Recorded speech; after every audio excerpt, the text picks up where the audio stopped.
Поистине футуристическая штурмовая винтовка как по внешнему виду, так и по внутреннему содержанию.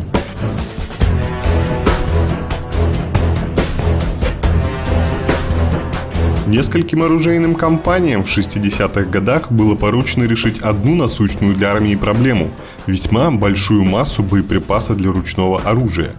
И весьма перспективным решением казался принципиально новый тип боеприпаса – безгильзовый.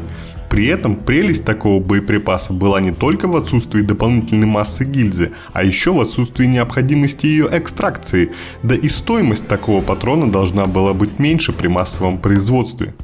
То есть патрон легче, дешевле, а механизм винтовки проще, что повышает ее надежность и снижает ее вес.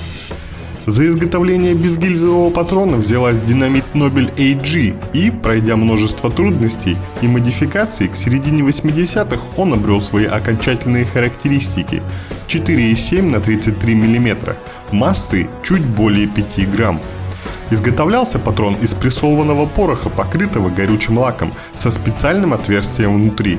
В отверстие вставлялся небольшой метательный заряд, который выталкивал пулю в канал ствола, пока сгорал порох.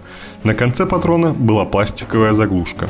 А за изготовление самого оружия взялась немецкая компания Heckler & Koch, которая к 1983 году уже показала готовый образец под названием HK-G11, который уже в 1986 должен был поступить на вооружение на смену HK-G3, однако вследствие технических испытаний был отправлен на доработку, где обзавелся облегченным полимерным корпусом, съемной оптикой, 45-зарядным магазином с указателем количества оставшихся патронов, креплением для запасных магазинов, штык-ножа и сошек.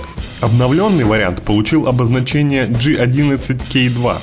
Винтовка получилась достаточно легкой – 3,6 кг при длине в 75 см, из которых 54 см – это ствол. Выполнен автомат с компоновкой Bullpup и обладает скорострельностью до 2000 выстрелов в минуту при эффективной дальности стрельбы в 400 метров. Необычным был не только внешний вид этой винтовки, но и способ подачи патронов. Так как в экстракции гильзы теперь не было необходимости, затворный механизм был убран, а ударно-спусковой механизм был выполнен в виде камеры круглой формы, которая поворачивалась на 90 градусов. Сверху подавался патрон, после чего она поворачивалась обратно, производился выстрел, и под давлением пороховых газов автоматика срабатывала вновь. Таким же образом, в случае осечки, бракованный патрон просто проталкивался вниз. Соответственно, магазин крепился вертикально над стволом.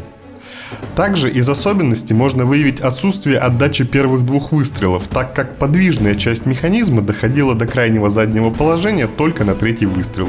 Похожая система используется в АН-94 Абакан. Первая партия из 1000 образцов была отправлена в войска в 1992 году. Но объединение Германии сыграло злую шутку с G11, и из-за отсутствия финансирования проект заморозили, в дальнейшем приняв на вооружение более подходящую под стандарты НАТО винтовку HK-G36 с унифицированным калибром 5,56 на 45 мм. После этого разработки выкупила американская компания для своего проекта легкого ручного пулемета в рамках программы Lightweight Small Arms Technologies, но все же доработала безгильзовый патрон, оснастив его полимерной гильзой.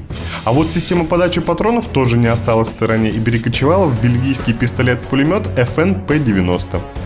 Вот такая история очень необычного и перспективного проекта, который, кажется, оказался не в то время и не в том месте. Ну а сегодня у меня все. Комментируйте, оценивайте и пока-пока.